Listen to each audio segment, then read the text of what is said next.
आज आप लोग का क्लास, पिछला क्लास में आप लोग को बताए थे पृथ्वी की गति, है ना, कि पृथ्वी कैसे अपनी गति, है ना, अपने अनुसार कैसे गति करती है। आज देखेंगे हम लोग उसी गति के अनुसार अक्षांश के बारे में। किसके बारे में? अक्षांश और देशांतर। सबसे पहले आपको पता होना चाहिए कि हमारा जो पृथ्वी का जो नमूना है, एक काल्पनिक नमूना क्या है? ग्लोब है। क्या बेटा? ग्लोब। एक नंबर याद रखिएगा, है ना। जो हमारे पृथ्वी का जो नमूना है वो क्या कहते हैं? उसको ग्लोब, है ना। अब आपको पता होना चाहिए हमारी पृथ्वी ग्लोब के माध्यम से ही देखा जाता है। तो आप, है ना, सबसे पहला प्रश्न है कि हमारी जो पृथ्वी है वो ध्रुवों पर क्या है? चपटी है। ध्रुवों पर क्या है? चपटी है। और अपने अक्ष पर कितना डिग्री झुकी हुई है? 23.5 डिग्री। कितना डिग्री? 23.5 डिग्री। अब बात यहाँ पर आती है कि चपटी है और चपटा है, क्या ये बात है ना। देखिए एनसीईआरटी में बेटा, अगर ऐसे हम कहते हैं कि हमारी धरती माता है, अगर माता का कोई चपटा और चपटी कहे तो अच्छा लगेगा क्या? नहीं। हम लोग हाई लेवल का ज्योग्राफी पढ़ रहे हैं, इसलिए देखिए एनसीईआरटी में साफा लिखा हुआ है कि हमारी पृथ्वी जो है वो लधभज गोल है। कैसा है? हाँ, लधभज गोल है, यानी पूरी आंशिक रूप से गोल नहीं है। अगर गोल रहता तो मानसून जो परिवर्तन होता है वो परिवर्तन नहीं होता, है ना। तो आज हम लोग देखेंगे, ध्यान दो, हम लोग इसी अक्षांश और देशांतर, है ना, अक्षांश और देशांतर के माध्यम से ही हम लोग देखेंगे कि कैसे पृथ्वी पर टाइम जोन निकाला जाता है, कैसे तापमान को देखा जाता है, कैसे तापमान, है ना, तापमान में परिवर्तन होता है, समझ रहे हो ना। और सबसे बड़ा जो है ना, टाइमिंग, इसी अक्षांश और देशांतर के द्वारा टाइमिंग को देखा जाता है ना। तो आज हम लोग देख रहे हैं किसके बारे में? अक्षांश रेखा के बारे में। किसके बारे में? हाँ। तो कहने का मतलब है कि हम कैसे निकालेंगे टाइमिंग जोन और कैसे देखेंगे कौन देश में कितना परिवर्तन है, कहाँ कितना समय है ना। यही अक्षांश और देशांतर के द्वारा ये टाइमिंग दर्शाया जाता है। लेकिन सबसे पहले आपको पता होना चाहिए, अगर पृथ्वी गोल है, अगर गोल चीज को दिखा ना, गोल इधर कहाँ था, छुरी दिखाओ। अगर देखो, अगर ये गोल चीज है, अगर गोल चीज को कहीं भी इनिशियल पॉइंट देखोगे, जहां से भी देखोगे तो एक ही जैसा लगेगा, है ना। इसीलिए बेटा क्या है, हमारी धरती पूरी गोल नहीं है। अब यकीन मानो, देखो, अगर ये गोल चीज है, अब इसकी दूरी कहीं से भी निकालो तो सभी जगह एक बराबर है। इसलिए आपको पता होना चाहिए, अगर मान लिया जाए कि अगर दूरी निकालना है, अगर देखिए अगर कोई व्यक्ति यहाँ से चलना शुरू किया, यहाँ से चलना शुरू किया, तो इस पॉइंट से लेकर के ये पॉइंट तक चला, है ना, तो दोनों को दूरी निकालने के लिए इसका फिक्स निकाल सकते हो। लेकिन यदि ये गोल है, देख रहे हो ना, अगर यहाँ से निकालने के लिए आप इस प्रकार से निकालोगे तो प्रॉब्लम में फंस जाओगे। इसीलिए इस पर हम क्या करते हैं? कोणीय दूरी निकालते हैं। क्या करते हैं? कोणीय दूरी। जैसे मान लो, देखो एक झूला है, देख रहे हो ना, एक झूला है। अब यहाँ से व्यक्ति झूलना शुरू किया, देख रहे हो, ये चला यहाँ, देखिएगा, अब यहाँ से चलना शुरू किया, यहाँ से चलना शुरू किया, अब यहाँ से चलना शुरू किया। देखिए दोनों की दूरी क्या हो रहा है? अंतर हो रहा है। दूरी में क्या हो रही है? यहाँ व्यक्ति कुछ चला, यहाँ व्यक्ति कुछ चला, और यहाँ व्यक्ति कुछ चला, देख रहे हो ना, समझो है। और यहाँ से व्यक्ति कुछ चला। लेकिन एक्चुअली रूप से हम लोग को जानना क्या है, ध्यान दीजिएगा, यहाँ से आपको पता होना चाहिए। लेकिन इसी का हम कोणीय दूरी निकालेंगे। क्या निकालेंगे? तो कोणीय दूरी क्या होती है? बराबर होती है। क्या होती है? जहां से देखो, है ना, ये कोणीय दूरी क्या होती है? बराबर होती है। इसीलिए बेटा आपको पता होना चाहिए, हम अक्षांश रेखाओं को क्या करेंगे? कोणीय दूरी निकालेंगे, है ना। सबसे पहली बात हम पिछला क्लास में देखे थे, है ना, कि इसकी गति कैसे करती है। तो हमारे पृथ्वी को, सबसे बड़ी बात, ये हमारे पृथ्वी को जो दो भागों में बांटने वाली रेखा है, भूमि, ये हमारी भूमि है। तो भूमि को दो भागों में जो बांटने का जो काम कर रही है, भूमि को मध्य, देख रहे हैं ना, भूजोड़ भूमि और मध्य में बीच रेखा, है ना। इसीलिए ये रेखा जो है ना बेटा, देख रहे हो, ये रेखा को, ये रेखा क्या करती है? हमारे पृथ्वी को दो भागों में बांट रही है। इसीलिए इस रेखा को क्या नाम दिया गया है? भूमध्य रेखा। कौन रेखा दिया गया है? हाँ, भूमध्य रेखा, है ना। ये हमारे पृथ्वी को क्या कर रही है? दो भागों में बांटने का काम कर रही है। इसीलिए जब ये रेखा हमारे पृथ्वी को दो भागों में बांट देती है, तो ये वाला भाग क्या कहलाता है? उत्तरी, नॉर्थ, है ना। ये हमारा ईस्ट हो गया, ये हमारा वेस्ट हो गया, नॉर्थ हो गया, और ये साउथ हो गया। इसलिए इसके भूमध्य रेखा के ऊपर वाला भाग को हम उत्तरी गोलार्ध कहते हैं। कौन गोलार्ध कहते हैं? उत्तरी गोलार्ध कहते हैं। और भूमध्य रेखा के नीचे वाले भाग को, है ना, क्या कहेंगे? दक्षिणी गोलार्ध कहेंगे। क्या कहेंगे बेटा? दक्षिणी गोलार्ध। क्लियर है? यहाँ तक समझ में आ रहा है ना? पृथ्वी के बीचे बीच में आना दोनों तरफ बांटने वाली रेखा को क्या कहते हैं? भूमध्य रेखा। और इस भूमध्य रेखा को एक और नाम से जाना जाता है जिसको कहा जाता है विषुवत रेखा, क्योंकि मैंने गति में बताया था आपको, है ना। ये विषुवत रेखा क्यों कहा जाता है? क्योंकि जब सूर्य, देखो यहाँ है, जब सूर्य यहाँ से उदय होता है, देख रहे हैं ना, जब सूर्य यहाँ से उदय होता है और यहाँ से देख रहे हो ये राइज हुआ और यहाँ के क्या हो गया? सेट हो गया। क्या हो गया? सनसेट हुआ, यहाँ अस्त हुआ। तो जब ये इसकी लंबवत किरणें, देखिए ध्यान से, जब इसकी लंबवत किरणें भूमध्य रेखा से गुजरती है ना बेटा, तो आपको पता होना चाहिए कि उत्तरी गोलार्ध में भी दिन और रात बराबर होती है, 24 घंटा का होता है ना। और दक्षिणी गोलार्ध में भी दिन और रात क्या होती है? बराबर होती है। बताए थे मैंने पिछले क्लास में भी, है ना, कि जब सूर्य की किरणें कहां से? भूमध्य रेखा से लंबवत आती है, तो दोनों तरफ क्या होती है? दिन और रात बराबर होती है। क्लियर है? इसीलिए दिन और रात होने की क्रिया को ही क्या कहा जाता है? विषुव। क्या कहा जाता है? विषुव। इसीलिए भूमध्य रेखा को कौन रेखा कहा गया है? विषुवत रेखा। समझ रहे हैं ना बात को? हाँ, तो ये डेट मैंने पिछला क्लास में बताया था, वो कौन दिन होता है? 21 मार्च और 23 सितंबर, है ना। उत्तरी गोलार्ध और दक्षिणी गोलार्ध में क्या होते हैं? दिन और रात बराबर होते हैं। अब आपको पता होना चाहिए, यहाँ से देखना बेटा, यहाँ से समझिएगा, ये जो आपका भूमध्य रेखा है वो कितना डिग्री पर काट रही है? 0 डिग्री पर। कितना? यानी कहने का मतलब है यहाँ पर जब आपका 0 डिग्री है तो 0 डिग्री से ऊपर भी जाइएगा तो उत्तरी गोलार्ध, और 0 डिग्री से नीचे आएगा तो दक्षिणी गोलार्ध। क्लियर है? समझ में आ रहा है? 0 डिग्री से ऊपर जाइएगा तो उत्तरी गोलार्ध, और 0 डिग्री से नीचे आइएगा तो कहाँ जाइएगा? दक्षिणी गोलार्ध। क्लियर? अब यहाँ देखना, अब कहने का मतलब है कि जो इस प्रकार की जो रेखा हम जो खींच रहे हैं, है ना, ये देखो हमारा पृथ्वी है, इसको तो 2 भागों में बांट दिया गया, है ना, इसको 2 भागों में बांट दिया गया।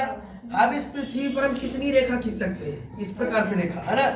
तो जो ये रेखा जो खींची जा रही है, सबसे पहले ये पूरब है, ये पश्चिम है ना।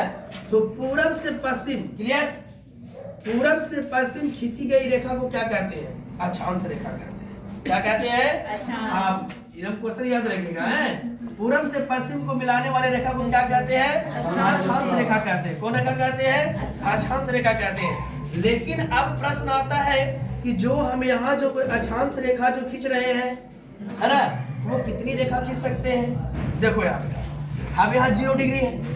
अब 0 डिग्री पर मैंने लिया, देखो ये बिंदु काट रही है बीचे बीच। अब मैंने 0 डिग्री से देखा है, अब यहाँ देखो ये हमारी भूमध्य रेखा है। अब यहाँ से बेटा मैंने 0 डिग्री ये है, 0 डिग्री के बाद हम 1 डिग्री जाएंगे। देखो यहाँ 1 डिग्री के बाद 2 degree, 3 degree, 4 degree, 5 degree, 6 degree, कब तक हम ऊपर तक जाएंगे। जो हमारा देखो यहाँ बेटा, ये हमारा पृथ्वी है, ये हमारा सेंटर पॉइंट है, देख रहे हैं ना। यहाँ से मैंने 1 degree, 2 degree, 3 degree, 4 degree, 5 degree मैंने लेता गया। और जब यहाँ पर 90 डिग्री, कितना डिग्री? 90 डिग्री का जैसे बनेगा, हम इसके ऊपर क्या कर सकते हैं? अब इसके ऊपर हम क्या करेंगे?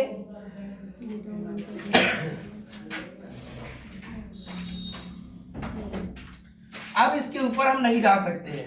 यानी कहने का मतलब है कि यहाँ से देखना है, यहाँ से मेरा इनिशियल पॉइंट जो था, यहाँ से लेकर ऊपर तक 90 रेखा है ना। और उसी प्रकार से हम यहाँ भी आएंगे, यहाँ से मेरा जो पॉइंट है, यहाँ से 1 डिग्री, 2 डिग्री, 3 डिग्री, है ना, यहाँ भी मेरा 90 डिग्री बनेगा। बनेगा कि नहीं बनेगा? सो यहाँ से लेके यहाँ तक 90, कितना बनेगा बेटा? 90। यानी कहने का मतलब है कि अक्षांश रेखा जो हमारा है, यहाँ नॉर्थ में 90, इधर एक हो जाएगा 90। तो 90 और 90 कितना हो जाएगा हमारा? 180। यानी अक्षांशों की संख्या कितना हो गई? 180। लेकिन ध्यान देना है, ध्यान देने वाली बात यह है कि मैंने 0 डिग्री के ऊपर मेंशन किया। जो मैंने मेंशन किया है, मैंने कितना डिग्री से लिया है बेटा? 0 डिग्री के ऊपर। तो 0 डिग्री तो मेंशन अभी नहीं, 0 डिग्री का मेंशन तो नहीं किया। समझ में आ रहा है ना? यहाँ मैंने 1 डिग्री से लिया, कितना डिग्री से? 1 डिग्री से 90 गया, तो 90 ऊपर हो गया, 90 नीचे हो गया, तो 90 प्लस 90 कितना हो गया? 180। 90 प्लस 90 कितना हो गया? 180। लेकिन जो हमारा 0 डिग्री भी तो एक रेखा है, भूमध्य रेखा 1 डिग्री है, 0 डिग्री पर एक रेखा है। सो हम क्या कह सकते हैं कि 181 प्लस ये हमें है ना, हाँ ये भी हमारा रेखा है। टोटल 181। टोटल कितना हो जाएगा?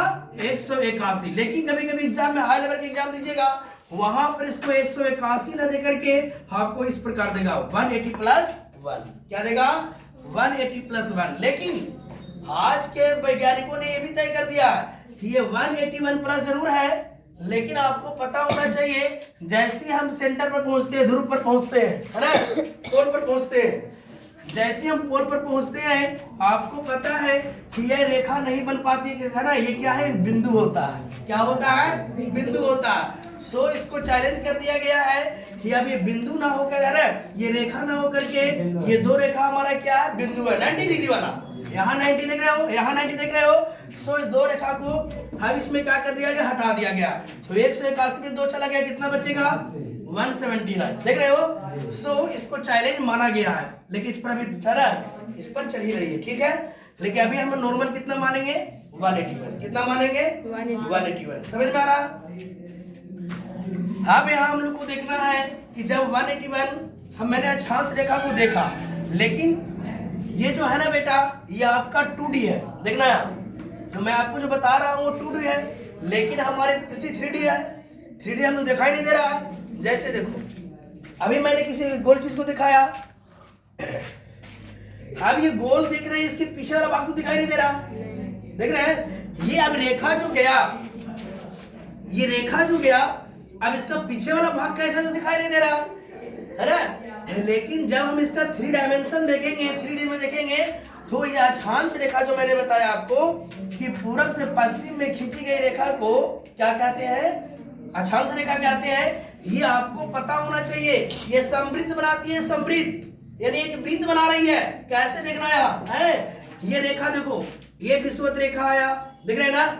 तो ये रेखा ऐसा नहीं है, ये रेखा इस प्रकार है। देखो यहाँ, ये एक रेखा हुआ, पीछे वाला भाग दिखाई नहीं दे रहा है, सिर्फ ये दिखाई दे रहा है, देख रहे हैं ना? ये हमारा भाग दिखाई दे रहा है, पीछे वाला भाग दिखाई नहीं दे रहा है बेटा। सो हमको पता होना चाहिए, अगर क्वेश्चन आएगा कि अक्षांश रेखा है, अर्धवृत्त होती है, समवृत्त होती है, समवृत्त होती है, पूरी वृत्त होती है ना? क्योंकि पीछे वाला भाग हमें दिखाई दे रहा नहीं है। खास बात अब आपको पता होना चाहिए कि इस रेखा के द्वारा, है ना, अब हम 90 डिग्री जो 90 रेखा और 90 रेखा जो खींची जा रही है, जिसमें हम सभी के बारे में ज्ञात नहीं करना है, जो हमारा इंपॉर्टेंट रेखा है ना, जिससे क्या होती है आपको पता होना चाहिए कि अक्षांश रेखा के द्वारा तापमान और जलवायु दर्शाई जाती है ना? जलवायु दर्शाई जाती है, मौसम परिवर्तन होता है। और मौसम परिवर्तन होने का कारण, सबसे प्रमुख कारण बताए थे आपको, है ना? एक परिक्रमा और एक अपने अक्ष पर झुकाव। पृथ्वी किसका परिक्रमा करती है बेटा? सूर्य का परिक्रमा करती है ना, इसी कारण तो मौसम परिवर्तन होता है। और सबसे बड़ी बात कि अपने अक्ष पर क्या है? झुकी हुई है। अपने अक्ष पर क्या है? झुकी हुई है, यहां समझिएगा। और इस अक्षांश की रेखा के द्वारा क्या क्या तापमान और जलवायु दर्शाया जाता है। लेकिन ये दो अक्षांश, एक अक्षांश, दो अक्षांश, है ना? ये दो अक्षांशों के जो बीच की दूरी होती है वो कितना होती है? 111 किलोमीटर। कितना होती है? 111 किलोमीटर होती है ना, 111 किलोमीटर होती है। और खास बात अब आपको पता होना चाहिए कि इस पृथ्वी पर कुछ प्रमुख रेखाएं जो खींची गई है, जो आपको डायरेक्ट याद होनी चाहिए। जैसे अब भूमध्य रेखा है जो 0 डिग्री पर काट रही है, इसके ऊपर जो रेखा है ना बेटा, वो कर्क रेखा है। कौन रेखा है? कर्क रेखा है, जो कितना डिग्री पर झुकी है? 23.5 डिग्री पर काटती है। ये आपको यही प्रमुख रेखा है जिसके बारे में हम लोग को पढ़ना है। हम कर्क रेखा का काम क्या है और मकर रेखा का काम क्या है, जब इसका जलवायु पढ़ेंगे तो यहाँ पर आपको उपयोग आएगा, है ना? और उसी प्रकार से भूमध्य रेखा के नीचे वाली रेखा को क्या कहते हैं? मकर रेखा। कौन रेखा कहते हैं? मकर रेखा, जो कितना डिग्री पर है? 23.5, ऊपर 23.5 है, नीचे भी 23.5 होगा, है ना? हाँ देखो यहाँ उसी प्रकार से कर्क रेखा के ऊपर है ना एक जो रेखा वो किसको कौन रेखा कहते हैं? आर्कटिक रेखा। कौन रेखा कहते हैं? जो कितना डिग्री पर है? 66.5 है ना। और उसी प्रकार से 66.5 का कौन सा रेखा है? हाँ, अंटार्कटिक रेखा। कौन रेखा है? हाँ, ये आपको याद होना चाहिए क्योंकि आपको पता होना चाहिए। खास बात देखो यहाँ है, अब ये जलवायु और टेम्परेचर कैसे बदलाव होता है देखो यहाँ। अब आपको पता होना चाहिए सूर्योदय यहाँ से होती है, सूर्योदय यहाँ से होती है। अब सूर्योदय जैसे ही यहाँ से होती है, यहाँ से यहाँ, यहाँ से यहाँ, यहाँ से यहाँ, इसके ऊपर नहीं, याद रखिएगा। सूर्य की जो उदय होती है वो ऊपर में कर्क रेखा से ऊपर नहीं और नीचे मकर रेखा के नीचे नहीं। ये सूर्य यहीं तक है ना, यहीं तक क्या करती है? अपना परिभ्रमण परिक्रमा करती है और यहाँ से यहाँ। आप बताओ बेटा, ध्यान देना है कैसे टेम्परेचर परिवर्तन होगा। मान लो, मानना क्या है जब जानना है ना, जब मान लो कि सूर्य कहाँ है, सूर्य उदय हो रही मकर रेखा पर। अब भाई मकर रेखा पर सूर्य है तो बताओ कर्क रेखा पर ठंड होगा या गर्मी होगा? ठंड होगा, होगा ना, समझ रहे हो ना। यानी कहने का मतलब है उत्तरी गोलार्ध में क्या हो जाएगी? ठंड पड़ेगी, सरद होगी, क्योंकि सूर्य का परिणाम, सूर्य का प्रकाश कहाँ? मकर रेखा पड़ रही है, तो इस क्षेत्र में गर्मी आएगी और ये क्षेत्र में क्या हो जाएगा? ठंड आ जाएगी। क्लियर है?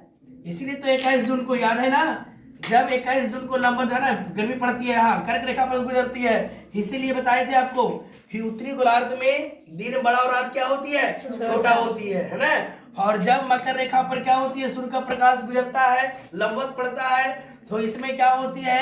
दक्षिणी गोलार्ध में है ना दिन बड़ा और रात क्या होती है? छोटा। वो डेट इधर 21 जून था, इधर क्या था? 22 दिसंबर। क्या था?